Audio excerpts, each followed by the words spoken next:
All right, today I'm going to talk about 7 things that might actually be hurting your home sale that a lot of sellers miss. Why do we even look at this? Well, we notice that some houses sell over a weekend and others might just sit. And so we have to ask, was it the house? Was it the market?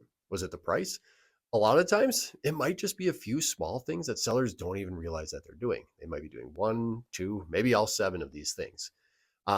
I've seen some really nice homes sit because of this, but I've also seen some average homes that move fast just by avoiding some of these mistakes. I've been involved in a lot of deals, and you start to notice patterns like what do buyers react to? And we start to see things like issues that they don't necessarily point out when we're walking through the home. But later they came up that it was a deciding factor when they were looking between different houses. So I'm going to get into this list. And the first one is smell. That might be one of the biggest ones because you can't see that in the listing photos, right? The problem is that you don't notice your own house smell. You've noticed when you walk into somebody else's house and it kind of has their own smell, whether that's good or bad, but it can be pretty hard to notice in your own house. Bad smells, they're pretty obvious. Pets, bathrooms, musty basements, even heavily scented candles, they kind of almost make you feel like you're trying to cover something up. And buyers notice that right away. And the problem is that they don't always analyze that logically. A lot of times it's an emotional response. If your house stinks, a buyer might just feel like the house isn't clean, or they might say that something's wrong here. They're not always going to ask why it smells, and they're not always going to search for the source of that smell. They might just feel like the house smells and it's going to cost a crazy amount of money or make a crazy amount of work to get that cleaned up. And once that feeling is there, it's kind of hard to recover from. The second thing I want to talk about, lighting. We see it a lot. Our team tours a lot of homes, and we've noticed frequently that dark homes feel smaller, older, and sometimes just a little bit deflating. Even if the house is great, there are simple things that you can do just by opening blinds, turning on all the lights before the showings, and then one that costs a little bit of money, but swapping out light bulbs can completely change how a home feels. So here's kind of a nerdy tip since I used to work in the lighting industry. Every light bulb has what's called a Kelvin color temperature reading. And most residential light bulbs will fall somewhere in the range between 3000 and 5000 Kelvin, with 3K being that like softer yellower light, and then 5K being a sharper, whiter light. And I'm not even going to tell you which one to pick. That's personal preference. But I will tell you just to be consistent. Like if you got a chandelier over your kitchen table that's got 6 bulbs in it, make sure that the bulbs all match. It's going to look much nicer. Feedback from buyers, they rarely point out lighting. They're not very often just going to say this house has bad lighting. What they say is I just really don't love it. And then we're going to move on to the third thing here. Third is clutter.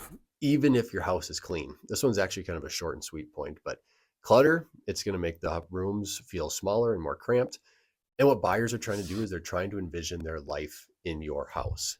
And if your stuff is everywhere, even if it's organized, it is a little bit harder for them to do that. So, in their mind, the house, if it's cramped, if it's cluttered, the house already just feels like it has less space. So, get rid of that extra stuff. It's easy and cheap and really effective. All right. And the fourth point here is overpricing. And this is the one that might cost you the most money. Even if you're just overpricing by a little, a lot of sellers will think, let's just try high and let's see what happens. The problem is you only get one window of when your home first hits the market. And that first 7 to 14 days is so important to get the attention.